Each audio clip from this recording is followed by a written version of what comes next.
I guess friendships mean a great deal to me. And since we've owned an inboard cruiser, we've met wonderful people we never would have known. Lasting friendships have been formed. And something else that most boat owners discover, everyone wants to lend a helping hand. I'll never forget the day we got our Owens. It was spring, and our two children, Pamela, 15, and Mark, 12, were in school. My husband, Fred, had stayed at home from the office to take me to the dock and give me a conducted tour. Don't just admire it, honey. Step aboard. Oh, I'm so excited I'll step right into the water. Oh, you won't. Inboard cruiser decks are wide. Oh, that was easy. Welcome aboard. Well, what do you say?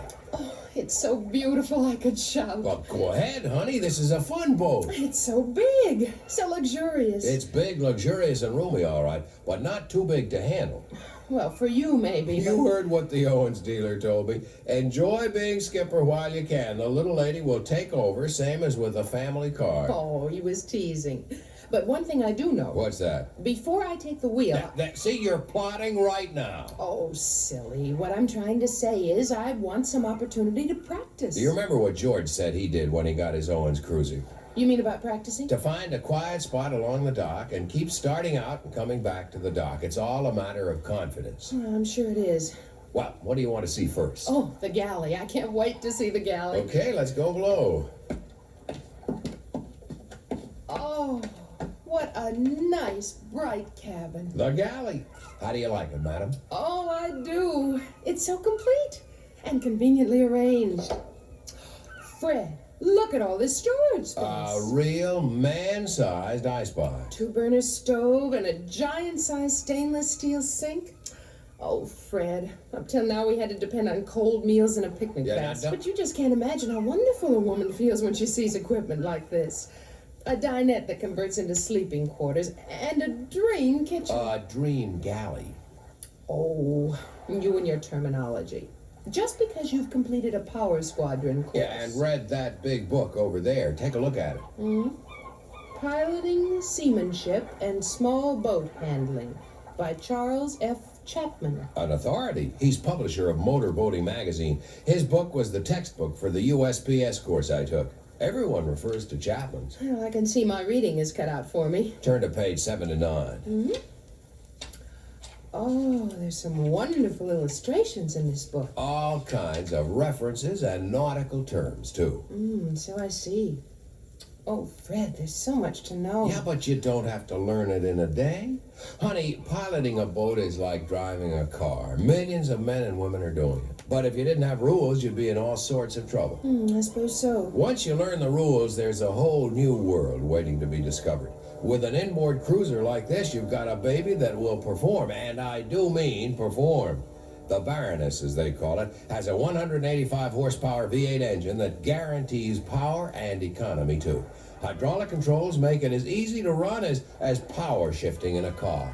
Oh, I wish we could take a trial spin. Could we, Fred? Not today, honey. Oh, but the weather's perfect. We're waiting for the dealer's final checkout. Oh, what's that? A wonderful service given by all Owens dealers to be sure everything is in order, shipshape. Besides, on our first day out, George has offered to come with us. Oh, so he can laugh at our mistakes? So he can help us not to make them. Now, don't pout. Take this Chapman's with you to do some boning up. All right. But you're so... Wonderful? The boat is wonderful. You're just so much of an old fuddy-duddy. Oh, I am, huh? You mean that? Oh, stop it, Fred. We're married. Yeah, first another kiss. We've got children. You bet your life. And we own a boat.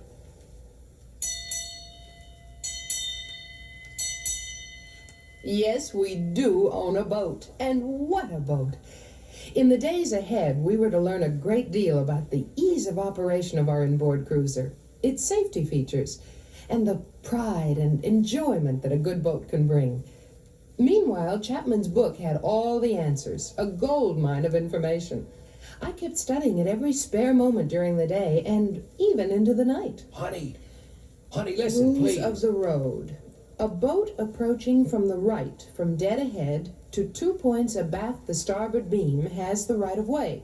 He is the privileged vessel. The other boat is the burdened vessel. Overtaking boats must keep away from the boat being overtaken. Ethel, honey. Aids to navigation. Bell buoys are usually placed outside of harbors or around danger spots, such as reefs or shoals. Lighthouses and light buoys have distinguishing characteristics. So have you, honey. What? You have distinguishing characteristics. A wonderful wife and mother who can't stop talking about boats. Oh, I think any woman would be enthusiastic about owning a boat like this. Well, believe me, honey, I'm glad that you are. Fred, listen to this. It is up to the owner to decide whether he is satisfied to navigate his craft in hit or miss fashion, or prefers to understand the simple principles of elementary piloting and utilizes them in enjoying more fun-filled cruises. Such experience can be gathered in easy stages, without effort and without risk. And we're going to gather some of it this Saturday. Oh, Fred, I've never been so excited in my whole life. George says that he can go with us. Oh, to criticize? To give us the benefit of his know-how. Pamela and Mark, should they come with us for the first trip? Well, of course. Owen's inboard cruisers are family boats. The kids will have their chores to do right from the start. According to George, a boat can teach children a sense of responsibility. Well, George is a bachelor. What does he know about children? He knows plenty about boats. He's had one since he was 16. Oh, the kids will be thrilled. You know, Pam's been so moody since Bruce stopped dating her. It'll be just the change she needs. As for Mark, I can hear him now as he gets his first look at the boat and says, "Oh, boy!" Oh boy, Dad! You like her, son? She's a beaut. Pam, what do you think? It's all right. All right? You bet your boots it's all right. Fred, give Pam a little time to get used to it. How about it, Dad? Can I steer? Can I start the engine? As soon as you learn how, and prove it to me, son. That'll be the day. Don't listen to her, Dad. Now's my chance to learn about boats while I'm young. Oh, yeah. I'll show you. Now, kids, Pam, kids. you come with me and see the galley, Yes, Mother.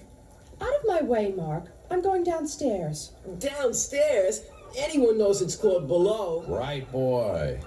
Dad, what are we waiting for? Uncle George, he's coming with us. Oh, is Uncle George bringing his boat? He'll tie up at the pier and go out with us. He's at the pier. I see his boat. Yeah, he's just getting off. Here he comes. Hi, everyone. Hi, George. Hello, Uncle George. Well, I see you're wearing a captain's cap, huh? Sure, it's the one you gave me when I was out on your own. You got another one in your hand. For your father. For me? Well, you're a skipper now. You ought to look like one. Well, thanks. I hope it fits. It will now. It may get a little tight when you think you know all the answers. Look, more respect if you want to stay around here. George, is that you? In person. Oh, Pam and I were examining the galley. Hi, Pam. How's my favorite glamour girl, huh? Hello, Uncle George. Sorry, I thought I'm a little late. Oh, your crew is ready and waiting for you. Not my crew. Fred's a skipper today. It's his boat. Yep, and I've got a cap to prove it. Oh, Daddy, at your age. What's wrong with your father's age? Remember, I'm only a year younger.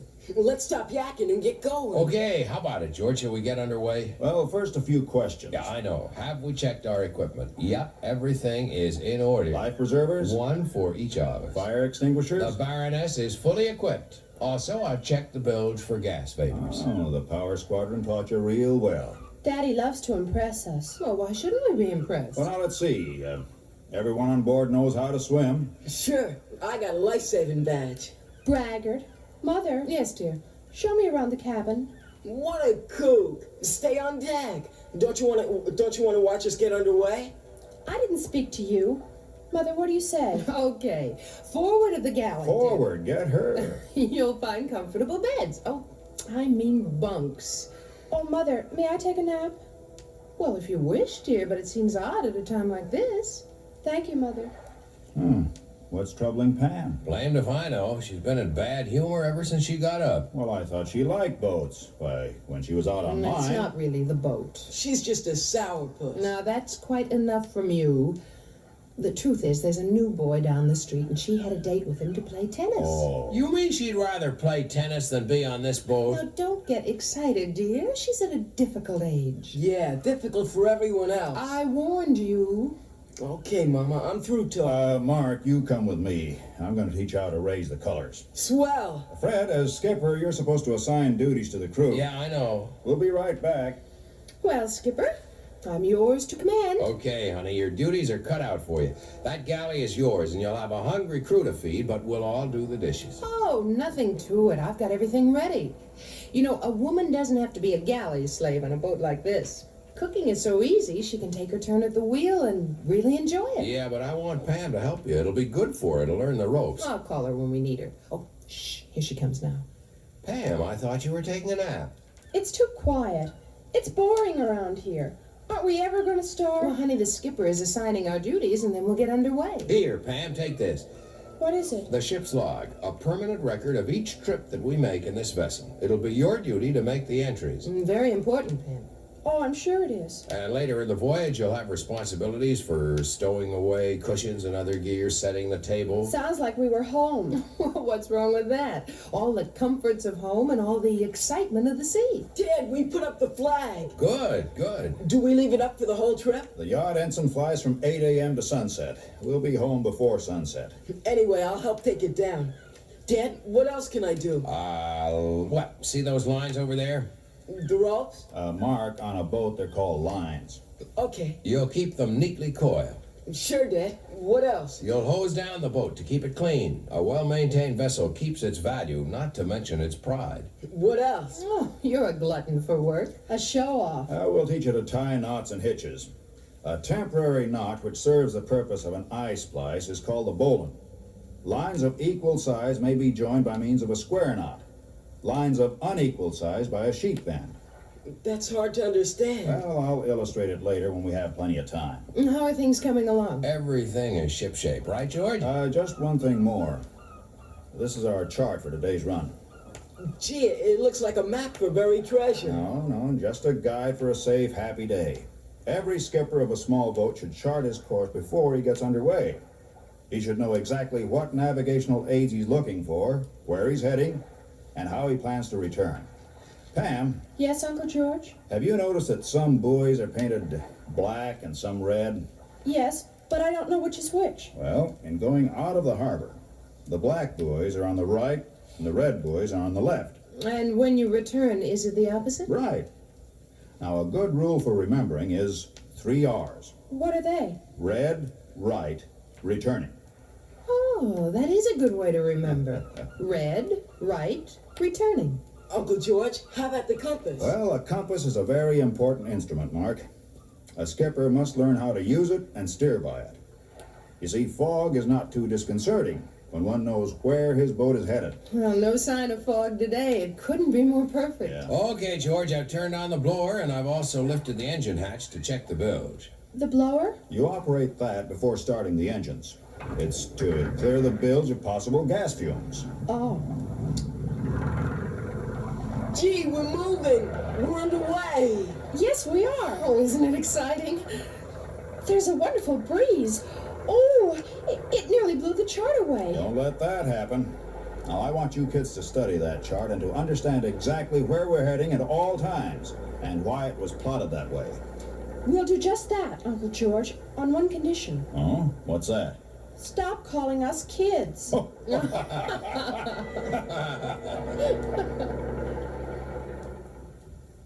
We all laughed, and we kept laughing. It was a happy day. George had charted our course so that it took approximately 2 hours to cross the bay to a picnic island. But my hungry crew couldn't wait to picnic. So I fixed a good lunch for them, and we ate it in our comfortable dinette. Over on the island, we walked along the beach, and there was more laughter and fun. By the time we returned, I was very proud of my family and how quickly they'd learned.